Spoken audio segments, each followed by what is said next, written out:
दोस्तों पूरे north east में गुवाहाटी अकेला एक शहर है जहां पर मेट्रो प्लानिंग में है। और ये बात सिर्फ प्लानिंग तक की है क्योंकि अब तक सारे के सारे अप्रूवल्स नहीं मिले हैं और अब तक कंस्ट्रक्शन जो है वो ऑन ग्राउंड शुरू नहीं हुआ है। देश के 25 से ज्यादा शहरों के अंदर आज मेट्रो अंडर कंस्ट्रक्शन है और 45 से ज्यादा मेट्रो या एमआरटी सिस्टम जो है वो अप्रूवल हो चुकी है कई दूसरे शहरों के अंदर। एट द सेम टाइम दर्जन से ज्यादा शहरों के अंदर मेट्रो ऑलरेडी फंक्शनल है। ये सारी चीजें होते हुए क्या नॉर्थ ईस्ट को इग्नोर किया जा रहा है और क्या इसके पीछे कोई दूसरे रीजंस हैं? इसी के बारे में आज के इस वीडियो में हम बात करेंगे।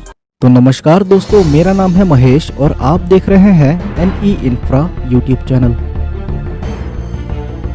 दोस्तों पहले ये समझना जरूरी है कि मेट्रो किसी भी शहर के अंदर अगर प्लान में होती है तो उसके लिए कुछ क्राइटेरियाज का फुलफिल होना जरूरी है, जिसको पहले हम समझ लेते हैं। और ये जो क्राइटेरियाज हैं वो ग्लोबल लेवल पर तो होती ही है, लेकिन भारत के लिए ये क्राइटेरिया थोड़ी और ज्यादा डिफिकल्ट बन जाती है हमारे देश से रिलेटेड कुछ रीजंस की वजह से।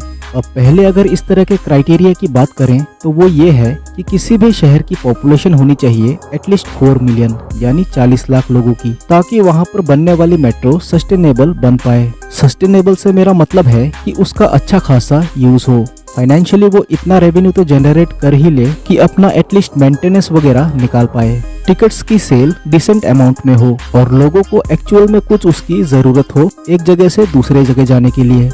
बट प्रॉब्लम ये है कि गुवाहाटी का पॉपुलेशन 4 मिलियन के करीब भी नहीं है। गुवाहाटी का आज का जो पॉपुलेशन है वो 9.5 लाख के आसपास है, यानी ऑलमोस्ट 1 मिलियन है। अगर देखा जाए तो ये पॉपुलेशन बहुत ही कम है और कंपैरिजन में अगर देखें तो ये दिल्ली से 11 गुना कम पॉपुलेशन है और इसके लिए मेट्रो की सस्टेनेबिलिटी यहाँ डिफिकल्ट बन जाती है। और दूसरा क्राइटेरिया ये भी पॉपुलेशन से ही रिलेटेड है, जो है पॉपुलेशन डेंसिटी।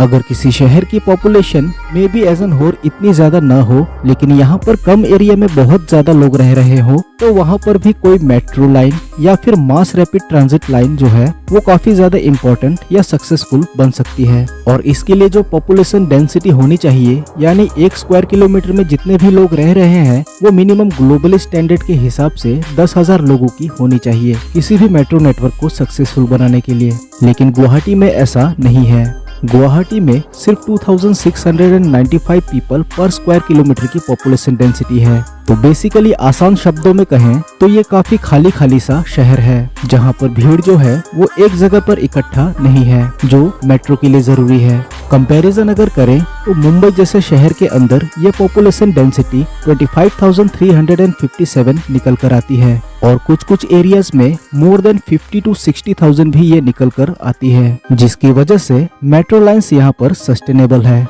अब तीसरी क्राइटेरिया की बात करें तो वो है किसी शहर का एक्सपेंस। जनरली मेट्रो जो होती है वो इतने छोटे डिस्टेंस में ट्रेवल नहीं करती जहाँ पर बस या कार से इजीली पहुँचा जा सके। जनरली डिस्टेंस थोड़ा ज्यादा होता है, 10 किलोमीटर 12 किलोमीटर जितना, जो कि मतलब उसका बनता है मेट्रो के जरिए ट्रेवल करने के लिए। अगर 2-3 किलोमीटर का डिस्टेंस है तो आप जो है किसी स्टेशन पर जाके टिकट निकाल के ट्रेन का वेट करते हुए उतना ट्रेवल नहीं करेंगे। ज्यादातर केसेस में मोस्टली आप दूसरे प्राइवेट व्हीकल्स या कार या टैक्सी से चले जाएंगे। एट द सेम अब इसी के अंदर दिक्कत ये आती है कि गुवाहाटी साइज में बहुत ही छोटा है, जहाँ पर इतने बड़े लाइंस जो है बन नहीं सकती लोगों के इस्तेमाल के लिए। और इसके लिए हमें जानना पड़ेगा कि गुवाहाटी का एरिया कितना छोटा है। अभी करेंटली जो गुवाहाटी का म्युनिसिपल कॉर्पोरेशन है उसका एरिया 216 स्क्वायर किलोमीटर का है, जो न सिर्फ किसी भी बड़े शहर के लिए छोटा है बल्कि देश के कुछ टाउन्स से भी छोटा है। कंपैरिजन अगर फिर से करें तो मुंबई का एरिया यहाँ पर निकल कर आता है। सिर्फ मुंबई के जो मेन म्युनिसिपल कॉर्पोरेशन के अंडर आने वाले रीजन में है वो है 603 स्क्वायर किलोमीटर,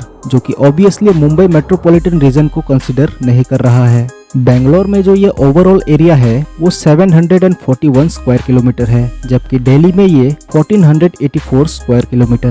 तो आप समझ सकते हैं कि गुवाहाटी यहाँ पर काफी छोटा दिखता है। अब इसकी वजह से होता यह है कि अगर मेट्रो गुवाहाटी जैसे शहर में या कोई दूसरे नॉर्थ ईस्ट के छोटे शहरों में बनती है तो वो ना फाइनेंशियली फिस्कल होगी, जिसकी वजह से ये बनाने में गवर्नमेंट के लिए एक नेगेटिव यूज ऑफ मनी होगा। एट द सेम टाइम यहाँ पे जो लोग रहते हैं उनको उतना ज्यादा यूज ही नहीं है अभी तक मेट्रो का कि वहाँ पर वो इतना ज्यादा इस्तेमाल हो। सिमिलरली यहाँ जयपुर के साथ भी हुई थी, जहाँ पर ऐसे रीजन्स में से मेट्रो बनाई गई थी जहाँ का पॉपुलेशन डेंसिटी काफी कम था। रूट प्लानिंग जैसी दिक्कतें भी थी, लेकिन जयपुर मेट्रो को उतना रिस्पांस नहीं मिला। ऐसे ही रीजन्स की वजह से और गवर्नमेंट नई मेट्रो लाइंस को प्लान करने से पहले इन चीजों को देखती है कि क्या उस शहर को वो जरूरत है, और अगर नहीं भी है, अगर 4-5 साल में जरूरत पड़ने वाली है तो भी मेट्रो अप्रूव कर दी जाती है। लेकिन नॉर्थ ईस्ट के कई सारे शहर जो इन चीजों से काफी दूर है। अब अगला जो रीजन है वो इन क्राइटेरिया से बाहर का निकलता है, वो है कुछ दूसरे ज्योग्राफिकल कंडीशंस जो सिर्फ और सिर्फ नॉर्थ ईस्ट में एप्लीकेबल होते हैं। इनमें से कुछ रीजंस जो निकल कर आते हैं वो ये है कि नॉर्थ ईस्ट का जो रीजन ऑफ क्लाइमेट है वो डिफिकल्ट है मेट्रो कंस्ट्रक्शन के लिए। यहाँ पर थोड़ा आप कह सकते हैं कि पहाड़ी एरिया है। कुछ जो दूसरे रीजन है, जैसे स्पेशली गुवाहाटी की ही बात कर लें तो ये ऐसे रीजन में है जहाँ पर सॉइल मोस्टली वेट रहता है। बड़े वाटर बॉडीज और कंटिन्यूअसली पानी बहने वाली नदी के पास ये शहर बसा हुआ है, जिसकी वजह से यहाँ कंस्ट्रक्शन ज्यादा महंगा बनता है कंपेयर टू कई दूसरे शहर के।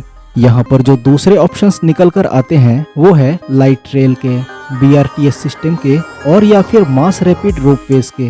वो बेहतर ऑप्शन है कंपेयर टू मेट्रोज, जिसकी वजह से यहाँ पर इन चीजों को ज्यादा प्लान किया जा रहा है। मेट्रोज को कंसिडर तो किया गया है, लेकिन इनका कंस्ट्रक्शन अप्रूवल इन चीजों में समय लगेगा जब तक ये शहर उतने बड़े हो नहीं जाते। और इन्हीं रीजंस की वजह से नॉर्थ ईस्ट के अंदर हमें अभी तक कोई मेट्रो कंस्ट्रक्शन नजर में नहीं आती है और प्लानिंग में भी काफी स्लो नजर में आती है। तो दोस्तों आज के वीडियो में बस इतना ही। वीडियो अगर आपको इन्फॉर्मेटिव लगा हो तो वीडियो को लाइक कर दीजिएगा और अपने दोस्तों के साथ शेयर कीजिएगा। और अगर आपका कोई सवाल या सुझाव हो तो नीचे कमेंट सेक्शन में जरूर लिखिए। तो मिलता हूँ आपसे अगले वीडियो में किसी और नए टॉपिक के साथ। तब तक के लिए नमस्कार, जय हिंद, जय भारत।